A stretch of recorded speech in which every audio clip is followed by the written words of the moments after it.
Bienvenido, querido amigo, a su espacio de reflexión, análisis y lucha de clase. ¡Qué rico show! Por tvElvenezolano.com. Primero que nada, darle la bienvenida a Elías Toro, que ahora se llama José Elías Toro, porque si no, no le pagan los cheques.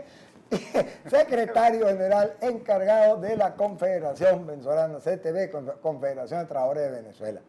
Ayer, por cierto, que vi la película de Manuel Piedra y sale cuando Del Pino contrató el ring en la pelea de Manuel Piedra con el Sugar Ray Leonard, donde decía invierte en Venezuela, Banco de los Trabajadores. Caramba, ¿no? Hay que verlo, ¿no? Esa es su herencia. Bueno, antes de entrar en materia, nos llega una noticia que pues a mí sí que me dolió, porque yo era amigo del hombre, y es que nos informa que ese rolitranco de dirigente político venezolano que atravesó transversalmente todas las experiencias políticas de Venezuela, desde lo sindical hasta lo gubernamental, Luis Miquilena falleció. Y yo creo que a un político tan complejo como ese no se le puede evaluar con una frase bien hecha, el apoyo a Chávez, que lástima porque ya se arrepintió ni nada de eso. Yo a ese caballero, cuando un amigo mío cumplió 94 años, lo puse en contacto. Y el caballero era el Colorado Leal, con quien fue su contendor en el Sindicato de Transporte 1 de Mayo de la Parroquia San Juan en el año 36, ganándole Miquilena por 8 votos. Desde esa época estaba bravo y lo puse en contacto cuando cumplió, porque cumplen años prácticamente el mismo día, 2 días después. Y lo puse en contacto y le eché a perder la fiesta de cumpleaños al Colorado porque se pusieron a hablar como por hora y media. Así que esta es una anécdota que a mí me satisface mucho porque el Colorado es como un padre mío y se estableció una relación muy humana y muy agradable con ese dirigente que, insisto, marcó época en la política venezolana y se evaluó a lo largo del tiempo. Yo no tomo posición ni buena ni mala, sino que le digo paz a su resto y mi condolencia a los familiares. La lucha de clase que yo digo que convoqué tiene que ver porque el señor presidente de la República amaneció con el rojo atragantado y dijo lo siguiente en un mitin muy revolucionario. Y desde hoy, 23 de noviembre de este año, cumpliendo 53 años, bien vividos y bien bailados, decreto una reestructuración absoluta y un golpe de timón de PDVSA desde hoy para lograr una PDVSA socialista, eficaz, eficiente, para vencer la corrupción y la burocracia. Chávez fracasó en PDVSA, la dejó en manos de la meritocracia y ahora la clase obrera, usted camarada, recupera PDVSA. ¿Cómo le parece? Ahora son poder obrero. Bueno, yo creo que es la cuarta reestructuración que han hecho de PDVSA y cada vez vamos de mal en peor, ¿no? Yo creo que el que deben de cambiar es el que quiere reestructurar. Los reestructurados están ahí. Usted dice el compañero presidente. Me refiero al presidente obrero, como se denomina él, ¿no? Obrero porque todo lo obra. Ahora, mi abuela era caudal, así que el señor sabe lo que significa obrar. La clase obrera venezolana debería ser la protagonista de un proceso socialista. Los sindicatos deberían tener un proceso electoral sistemático. La pulcritud del CNE alrededor de la clase obrera organizada debería ser un garante de que el movimiento obrero acabó con la burocracia atroz y tenemos la mejor representación para la defensa de nuestros intereses. Ya me desperté. Bueno, ya veo. Bueno, ante todo, gracias por tu invitación y por esta oportunidad de conversar con tu audiencia. Un placer. Y bueno, y nos permite a nosotros empezar algunas cosas. Tú acabas de decir algo muy importante. La clase obrera, no sé dirigente sindical el que quiere ser. Yo creo que la profesión de dirigente sindical, y permíteme que haga un poquito de propaganda sobre esto, por favor, viene dada de formación, de tradición, de estar en el trabajo, de ir ascendiendo y de asumir esa responsabilidad con los trabajadores por cuestiones de pasión o porque le guste a uno y porque uno se siente identificado, porque es una manera de prestar un servicio. ¿Usted es trabajador de qué? Yo vengo de la banca, yo trabajé 32 años en la banca y empecé como trabajador, pasé por cajero, llegué a ser inclusive junto al vicepresidente de operaciones, soy contador y al final reventé siendo 9 años director electo por los trabajadores en el Banco Industrial de Venezuela, desde el año 93 hasta el año 2002. Por si acaso le pelamos trabajando y quería decir esto porque resulta de que más fácil a veces es, y es una discusión, formar un dirigente político que un dirigente sindical. El Sí, dirigente sin sindical duda. no se termina nunca de formar porque tiene que estar permanentemente en esa Ni constancia. el político de deformar. Ni el político de formar. Y refiriéndome al ciudadano que falleció, un hombre que hay que Era respetarlo. dirigente obrero. Hay que respetarlo, que viene muy entero. Él crea un hito. Yo lo decía y lo utilicé en algunos discursos. Cuando se hablaba de que un dirigente sindical tiene mucho tiempo, algo por el estilo, yo le decía, vayan a Miquelena, que prácticamente tuvo el protagonismo político en este país, prácticamente cuando estaba cumpliendo sus 80 años, porque aquí lo que importa es estar actualizado, estar documentado, estudiar, saber lo que uno represente y estar en eso, en sintonía con los nuevos tiempos, que es lo importante para poder dar respuesta a los trabajadores. Una pregunta de los nuevos tiempos. Yo estaba hurungándole la biografía a la debacle de los partidos socialistas en Europa y una de las explicaciones se la consiguió ahí a un analista socialista que decía que el problema es que con la modernización la clase obrera industrial desaparece de ser el eje fundamental de la producción y pasa a ser sustituido por tecnócratas, burócratas y robots. En consecuencia, la clase obrera no es el eje económico. ¿Perdió vigencia la política de la clase obrera? No, ahí lo que obliga es, y va a perder vigencia y va a desaparecer, es la dirigencia sindical, el trabajador inclusive, que no esté a tono con esas nuevas exigencias. Hoy en día se dice, y para ti, para mí, para cualquiera, sea profesional o no sea profesional, que no conozca una computadora, que no se sabe, no se va a meter para investigar en internet las informaciones, maneja un WhatsApp para mandar informaciones, prácticamente es un analfabeta funcional, ¿no? Así Sí, le dicen, ¿no? está bueno, Y eso, no, porque es verdad. Y si te pones a ver hoy en día, hasta el obrero, hasta un taxista te maneja una computadora, claro, no quizás con la habilidad que tiene un muchacho, de que son unos menos con esa computadora, pero tú hablas con alguien o con un taxi y te dice, no, chico, me interesa ese tema, toma mi internet para que me lo mande. Te consigue que el que tú menos esperas te maneja. Por eso es que eso depende de la sintonía que uno tiene y la responsabilidad que tiene de prepararse permanentemente y ¿Hacia renovarse dónde permanentemente. apunta hoy la CTV? Mira, la CTV en este momento estamos, en primer lugar, estamos con nuestro proceso de elecciones, el cual ha sido trabado por muchas trabas que nos ponen, y valga la redundancia, el Consejo Nacional Electoral. Pues estamos obligados a hacerlo con el Consejo Nacional Electoral. Eso es verdad, obligado, no es un ente para facilitar. No, ese es un ente que prácticamente nos traba. Conculcó las elecciones. Prácticamente porque en la Constitución del año de 1999, en el 992 de la Constitución, en el numeral 6, te establece de que debe el Consejo Nacional Electoral, el mismo que le da el visto bueno a las elecciones de los gobernadores, presidentes, diputados, le da el visto bueno a las elecciones del movimiento sindical también. Una cosa que por primera vez en la historia pasa y nunca visto, de que prácticamente hay una especie de intromisión en la cuestión de los procesos de elecciones que choca con el convenio 87, que es la libertad sindical, ¿no? Yo sé por qué eso es así, porque el primer referéndum que perdió Chávez fue contra la CTV cuando quiso imponerle una central única, pero esos cuentos lo narramos ahorita. Ya regresamos.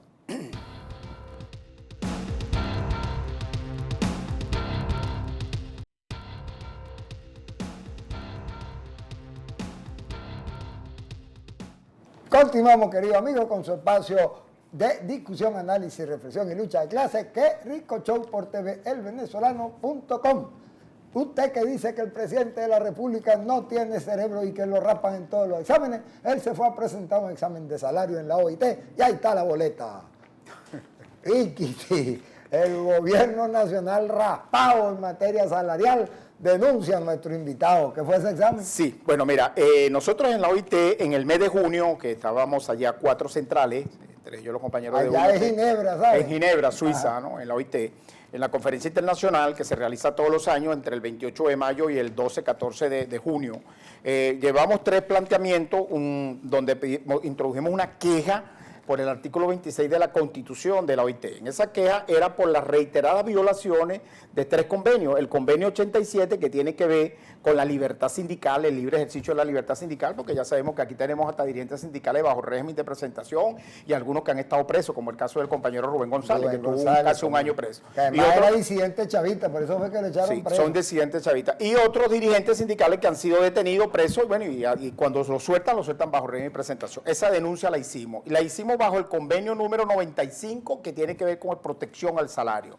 Y aquí es donde nosotros dijimos raspado el salario, porque cuando dimos el debate y estamos utilizando los argumentos, el por qué la violación al convenio 95, porque este es uno de los pocos países, para no decir que es el único, que se trabaja por comida y no se trabaja por un salario. El salario es el que te permite a ti un desarrollo integral en la familia, compartir con tu familia, el desarrollo profesional de la familia, el crecimiento de la familia, porque los bonos de alimentación y esas cosas para complementar la cuestión del mercado que se hace. No, 2/3 de los ingresos mensuales de uno es para comer. Así es, y aquí en Venezuela entonces resulta que desde este año se ha incentivado la cuestión de la bonificación del salario, la desregularización del salario como un efecto real e integral del desarrollo de la familia. Más reaccionario que Rafael Caldera, quien acusaban de presidente de derecha y fue el que desbonificó los salarios unificando. Y a eso voy. Y resulta que entonces nosotros en este momento, mucha gente que ven que me están pagando 92.812 bolívares mensuales, pero 63.000 bolívares son por bono, que no tienen ninguna incidencia nada, y 27.000 bolívares el salario.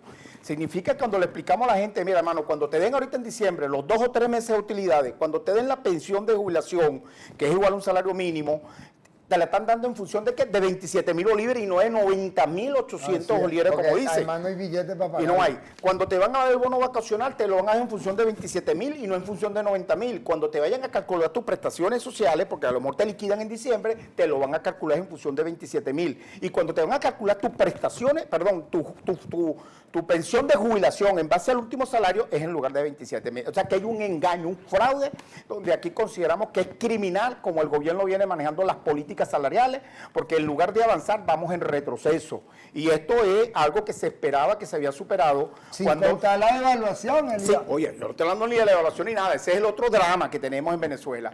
Y esto lo digo porque en referencia de lo que sucedió en el 97, en marzo del 97, que se hizo la comisión de tripartita, una de las más emblemáticas que se hizo en las Américas Latinas, cuando hubo una discusión aquí, era precisamente para acabar ese flagelo que existía hasta ese momento, que la gente está ganando 4 o 5 veces más por bono que por salario, que los bonos no tienen incidencia laboral en ninguna otra. Gobierno patronal de derecha reaccionario clerical precapitalista. Y este gobierno obrero utilizó, me recuerdo, recuérdense que utilizó eso como un eslogan en el 98 de campaña, que entregaron las prestaciones, que esto, que en fin, que bueno, todas aquellas cosas, todo lo que hizo, lo que él condenó y que le sirvió para que llegara a echar la presidencia, resulta que lo están utilizando y lo están haciendo, pero más descarado, porque además de eso hay escasez, no se consigue producto y una devaluación, pero ¿Y qué hace? galopante. Fíjate, la gente cuando hay escasez, todos los economistas dicen venda comida.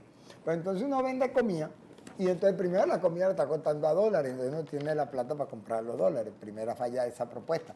Pero segunda falla de esa propuesta es que al más chiquito empleado que uno tenga, le tiene que pagar más de lo que puede vender en salario. Entonces ahí hay una contradicción que yo quisiera saber cómo van a resolver los trabajadores y los empresarios en términos de pasar un acuerdo salarial, porque si el salario mínimo sigue aumentando, todas las empresas medianas van a cerrar, entonces no va a haber salario, empresa ni empleo de calidad en el país. Bueno, esto es una situación empleo digno, como dicen ahora. No, es salario mínimo con sueldo suficiente, ¿no? ¿Qué pasa aquí? Que aquí se está presentando una cuestión. Ya vieron que yo no sé, salario mínimo con sueldo suficiente. No, trabajo digno con sueldo suficiente. Ah, te dije bien. Yo que me chuleteé la vaina para la entrevista. Mira, resulta de que aquí no conseguimos de que los empresarios, y no por defenderlo, pero están viviendo también un drama. Resulta que el empresario cuando le suben esto sin ningún tipo de compensación para que la producción, esto vaya en compensación o agarrado de la mano con el aumento de salario, los salarios no se pueden, los costos de los productos no se pueden mantener en el tiempo, el salario se devalúa, se pierde el valor real, del deterioro del valor real del salario, entonces el empresario le queda o vota persona o cierra la empresa. Bueno, entonces estamos en presencia de una carencia de escenario para debatir la necesidad económica del pueblo venezolano. Sáltate la segunda y ponme la tercera un momentico. Esa es que los trabajadores, que Maduro hizo ahí una guerrilla y una revolución como la Unión Soviética, no importa. Dame la siguiente. O sea, todo el mundo se da cuenta mañana. ¡Ay, no! O sea, una donde está él, no te preocupes que así son los programas en vivo. Donde él dice que, bueno, ese mismo, El diálogo nacional sin los trabajadores está incompleto. Eso el diálogo que está dando ahorita, digo yo. Claro, me refiero a eso porque va con esto, con lo que estoy diciendo de la OIT. Y el otro convenio que se me faltó mencionarte anteriormente es el 111, que tiene que ver con la discriminación en el trabajo. Y denunciamos con todos los argumentos y con nombre y apellido la gente que estaban votando porque han firmado un referendo revocatorio porque manifestaron su expresión política y eso es condenado por los derechos Pero humanos. van los trabajadores, no van los trabajadores y sus temas y sus propuestas, porque el gobierno dijo que los empresarios tenían que ir. Bueno, eso es una cuestión de... Y en esto cuando nosotros... No van ustedes al diálogo con Zapatero y los otros. Mira, a eso voy. Cuando vamos a esto, nosotros denunciamos y planteamos, hay dos cosas. La OIT ordenó a este gobierno en el 2014, ratificado en el 2015, y en este momento, por el convenio 122, le pidieron al gobierno que aquí tiene que venir una comisión de alto nivel y tiene que instalarse una comisión de alto nivel tripartita, de diálogo tripartita, para atender los grandes problemas de los trabajadores, donde están los empresarios, el gobierno y los trabajadores. Ese es un diálogo que viene mandado desde la OIT y este gobierno no lo ha cumplido. Allá se compromete y no lo ha cumplido. El gobierno está obligado a cumplirlo porque va a la asamblea esa, dice que lo va a hacer, y además Venezuela es firmante fundador del acuerdo de la OIT en 1919. Eso sí está bien chuleteado. Ahí sí está bien chuleteado.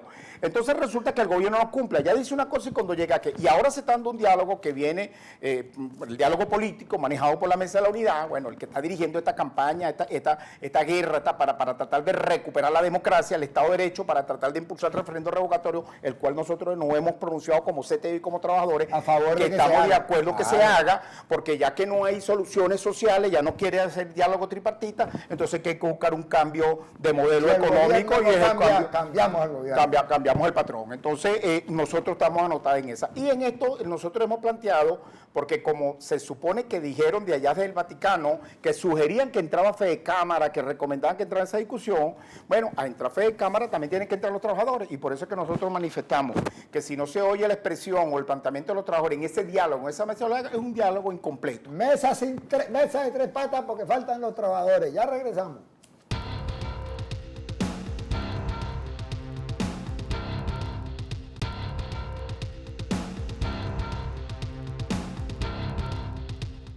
Continuamos, queridos amigos, con su espacio de reflexión, análisis y hoy de lucha de clase, que es Ricochón por TV, elvenezolano.com. Ya queda claro que la ausencia de los trabajadores en la mesa hace que saque con una pata coja, porque en la mesa de diálogo se habla y se habla y se habla de soluciones políticas y se olvida que las necesidades del pueblo venezolano no aguantan tanto. Miren esta denuncia del diputado jovencito ese, Juan Manuel Olivares, no sé qué cosa Olivares, de Primera Justicia, que fue delegado estudiantil al Consejo Universitario de la UCB. Diputado por Vargas. Esto no es una lucha contra nadie, señores del gobierno. Entiendan de una vez por todas que las diferencias políticas jamás pueden estar por encima de los problemas de la gente. Hoy ustedes concluyen la semana robándose una donación, robándose una ayuda humanitaria. Esto ni siquiera ocurre en los peores conflictos bélicos de África o de cualquier país en guerra. No existe un gobierno tan indolente que sea capaz de robarse un regalo.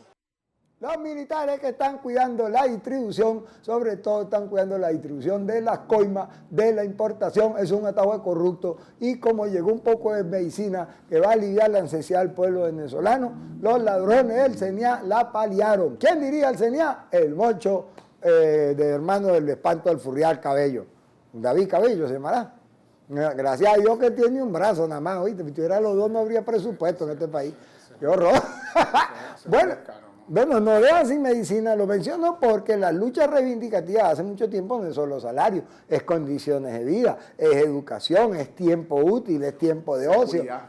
Hay un dirigente venezolano que muy poca gente recuerda, que se llama Daniel de León, que en el año que fuera, cuando ahorcaron a los señores en Chicago, le decían el hombre de la silla.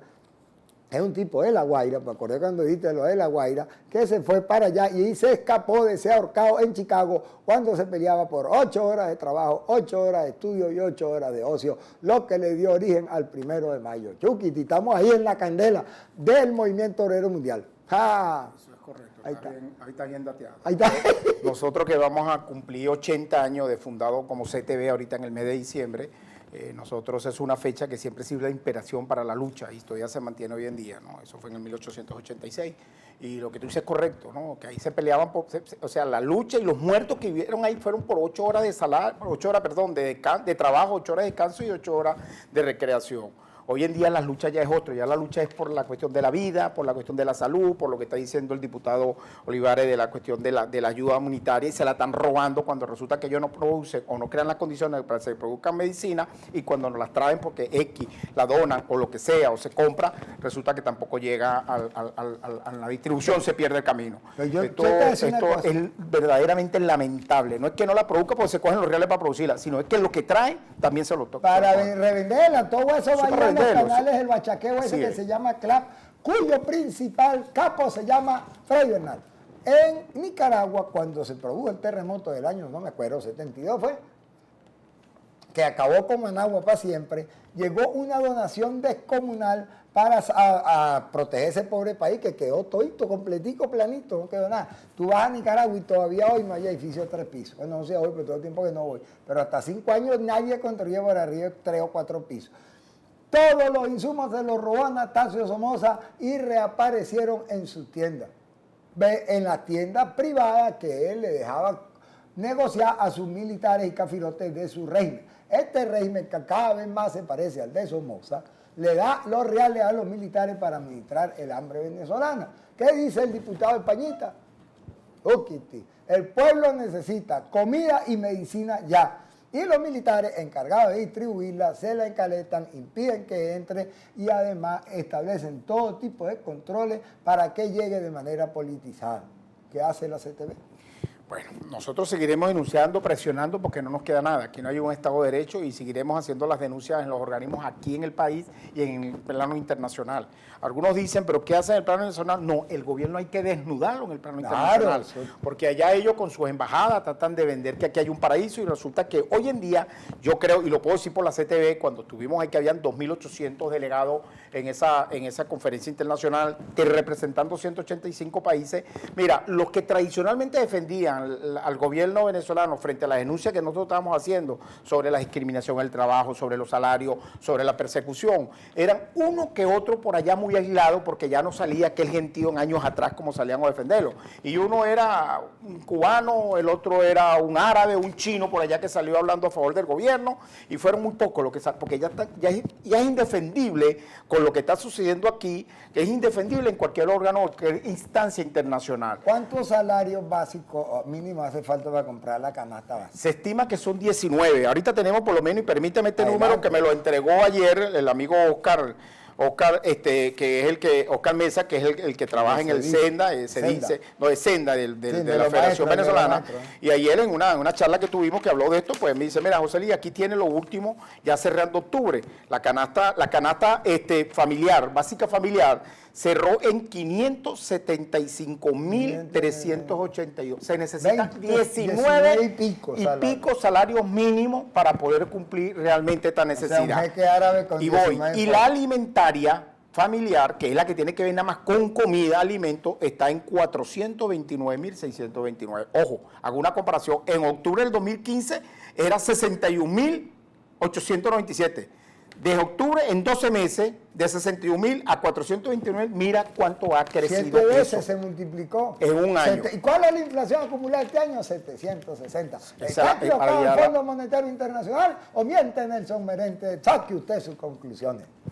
Está bien. Bueno, entonces esto significa que no son números falsos. Mira lo que pasa, la diferencia... Es lo que la diferencia entre el poder adquisitivo de salario y lo más dramático que está sucediendo en Venezuela. Pero en la historia, que es lo que tú estás contando. Correcto, ¿no? De un año a esto, lo que está sucediendo ahorita en este momento. Entonces resulta de que aquí este es un pueblo que resulta que el gobierno, la solución que cree es dar más bonos alimentarios, más bonos por alimentación, se tatique y dejar el salario prácticamente rezagado. Me suben 3.000, 4.000 bolívares y esto me lo llevan de prácticamente de 42, 41, que era el de septiembre, lo llevaron ahorita a 63. Lo aumentaron 20.000 para alimentos y para salario, para cubrir las otras necesidades, lo que lo aumentaron fueron 4.000 bolívares. O sea, es que aquí hay un desajuste. Por una semana de carrito. Ratifico. Nosotros consideramos que aquí es criminal la forma como este gobierno maneja las políticas salariales. Una llamada de la clase obrera al pueblo venezolano, porque le queda menos de un minuto y se le va a acabar el tiempo.